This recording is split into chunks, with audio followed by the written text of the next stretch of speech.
This is an overdraft speech. It's about a common sense rule that lowers costs for millions and millions of Americans, while carefully targeting really the most egregious, abusive overdraft practices in the financial industry today. Banks have long offered overdraft services to allow their customers to make purchases or even pay a bill, even if they lacked sufficient funds in their account, while sometimes charging a fee for this service. But in recent years, banks have exploited this practice, charging customers billions of dollars in deceptive fees. A recent study found that more than half of all the people who overdraw their checking accounts and paid a fee could not recall consenting to the overdraft service for which they're being charged. Moreover, we know that customers who are being charged overdraft fees are overwhelmingly folks who are low income, who work really hard, don't get that much pay, and a $20 overdraft fee just further pushes them into a financial trap, into this cycle downward of financial instability that's hard to pull out of. Too often, banks have been found trying to game the system, and this is really problematic. They try to game the system to impose fees on customers even when they shouldn't be charged in the first place, by orchestrating their transactions, by improperly or delaying deposits customers make into their accounts. So just think about this. They can time your account by the time it hits your practice. You think you deposit a check, pull money out, but the way they rig the system is to create a gap in which you are actually in overdraft when technically you've already made that deposit. Meanwhile, these fees generated enormous amounts of revenues for banks, while most customers don't even know they've opted into this system. Opponents of the rule argue that it could restrict access to emergency credit. We all are supporters of this idea of emergency credit. They think that this is an example, they say, of government overreach and that it's going to hurt banks' revenue model. But to be honest, this isn't about protecting consumers for them. It's about protecting this massive new profit line for big banks. For years, I have fought against what is a predatory practice. I've introduced legislation to crack down on exploitative overdraft fees that banks charge consumers when they make a purchase or pay a bill that they don't have sufficient funds for in their account, trying to stop the games that banks play to make it more difficult for people to avoid the overdraft fees in the first place. Now, the Consumer Finance Protection Bureau has been instrumental in cracking down on banks charging surprise overdraft fees, and many banks have said, you're right, this is a bad practice, we should stop, but not all of them. So last year, the CFPB finalized this rule to curb illegal and predatory practices. The rule lowered most big bank overdraft fees from $35 to $5, saving consumers in America, American hardworking citizens, saving them $5 billion a year. On average, it delivered $225 dollars a year in savings for the average household. Think about this. It's about protecting households. There's still a consequence if you overdraft, but it can't be these usury rates. The overdraft rule did not ban overdraft fees outright or go after small community banks and credit unions, which were exempted from the rule. It simply requires banks to either reduce their rates or comply with federal banking laws when charging high credit fees. Several financial institutions, as I've mentioned, like Capital One and Citibank, have already eliminated overdraft fees and continue to provide overdraft protection. They're showing, to their credit, that it can be done and not somehow mess up their business model. You don't need to take advantage of consumers to make money. Meanwhile, though, Wells Fargo and JP Morgan Chase each earn over $1 billion a year in overdraft and NSF fees. nearly 4 times more than the next highest bank. Some banks are showing, you know what, we don't want to jerk over the customers, while others, to the tune of over $1 billion a year, are still taking advantage of some of our most vulnerable and financially fragile Americans who are working hard every day to try to get out of poverty traps, yet banks take advantage of them and send them back. Perhaps most egregiously, in 2024, Navy Fed took nearly as much as the biggest banks in its service member, veteran, and other customers. They took $725 million despite a dramatically smaller customer base, clearly showing that they were trying to take advantage of our veterans, of our service members, and others. Who will stand up for them? Who will say, you are not going to do predatory practices on our service members, on our veterans? Dramatically more than other banks who eliminated these practices. For those who are most affected by overdraft fees, those folks living paycheck to paycheck, who are part of the 64% of Americans who live paycheck for paycheck and are often minutes to hours away from having the money necessary to cover expenses that lead to overdraft fees, this rule is a lifeline to them and their families. Now, I was proud that New Jerseyans wrote into the CFPB, sharing how these predatory practices were impacting them. Allow me to read from a New Jerseyan from East Orange, my neighbor. They wrote, "My account was closed with no notice due to a merchant charging my account into the overdrafts. I've complained for weeks about the said situation. Nothing was ever done. A $4,300 deposit was released by the bank account due to account closing.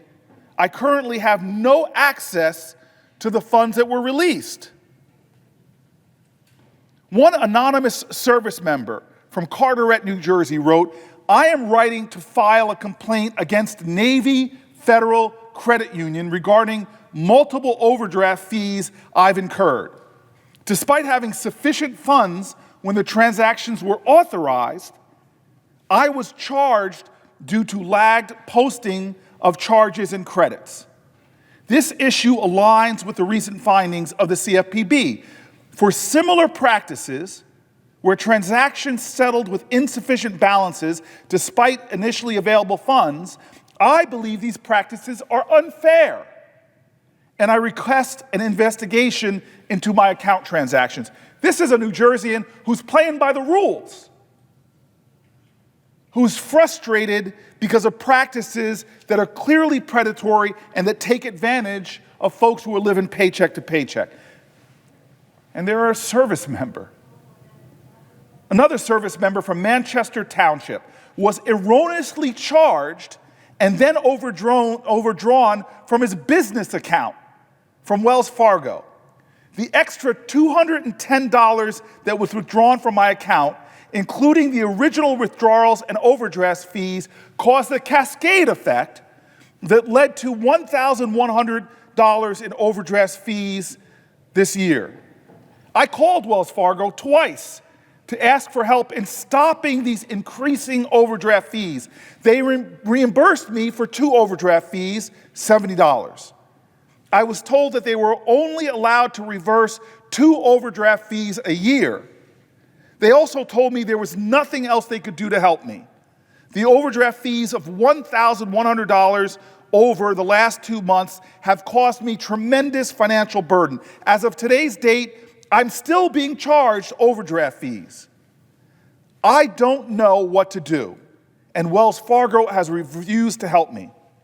I will probably close my account with Wells Fargo. However, it's a nightmare trying to change all the insurance companies that I receive payment for. Here's a service member, a small business person, getting screwed over because they don't have the protection that this rule would provide. To rescind this rule in order to further enrich a small handful of abusive banks and their shareholders, which allow this to happen at the expense of working families, at the expense of veterans, at the expense of our service members. This is despicable, and this body shouldn't be on the sides of big banks and their further enrichment. They should be on the side of veterans and service members and Americans struggling, working paycheck to paycheck, especially when certain banks have shown they don't need these usury fees to make enormous profits. Where's the moral value in that? Instead of lowering prices and protecting consumers, I now see members of this body who I know the values they speak to. Some of my colleagues on the Senate Republican side want to raise these prices on Americans and allow these banks to prey upon service members, veterans, and working Americans. And this is all while the president and Elon Musk have considered their onslaught an attack on the Consumer Finance Protection Bureau, which has returned billions of dollars to American consumers. This Consumer Financial Protection Bureau was created in the aftermath of the 2008 crisis to protect Americans from predatory practices and fight discriminations in the financial sector. I wasn't here in Washington, but when the banks needed a bailout, we were here for the banks. I don't know if we charge them overdraft fees, but are we going to stand up for consumers now? $19.7 billion the CFPB has returned to the American consumers in compensation, canceled debt, and other relief. $19.7 billion. I know firsthand the difference that the work of this agency has made for American families. I saw it in my time as a young lawyer taking on slumlords in Newark. Hardworking people who could barely afford rent, work 50, 60 hours a week, barely affording rent, fighting to put food on the table for their kids, and one improper practice at a bank can throw them into financial crisis. Predatory practices, scams, exploitation, which some banks have stopped doing. I don't understand that this is even an issue here. This rule is to help consumers. This rule is to help veterans. This rule is to help service members. This rule is to help the Americans that are struggling, because the top 50% of our country has done extraordinarily well in the last economies under Republican and Democratic presidents, but the data is clear. The bottom 50% of our country is working harder and making less. And we want to advantage the big banks that have record corporate profits. I won't back down from this fight to save the CFPB, to save those who fight to defend consumers from being screwed over from big institutions. Look, I know what it's like in my family story to fight. I know what it's like to be up against insurmountable odds for my family stories. I know what it's like to be searching for someone who will stand up for you when you're doing everything right in this country, where you're working hard, where you're playing by the rules, where you're serving in your community, when you're coaching Little League, when you're trying to help on your block. I know what it's like when you're volunteering at your church to turn around and have some big, impersonal, distant bank screw you for their profits. It's time for this body to do the right thing. This is not political. This is not partisan. This is, who do you stand for? At a time where people are cynical about all of Congress, they don't feel like anybody's fighting for them. Who's going to stand up today and say, I fight for the little guy. I fight for the small business. I fight for the working service member. Who's going to stand up? Who is going to stand up? I know where I stand, and I encourage my colleagues to preserve this rule that stops predatory big banks from savaging the financial lives of too many Americans. To the distinguished president, I yield the floor.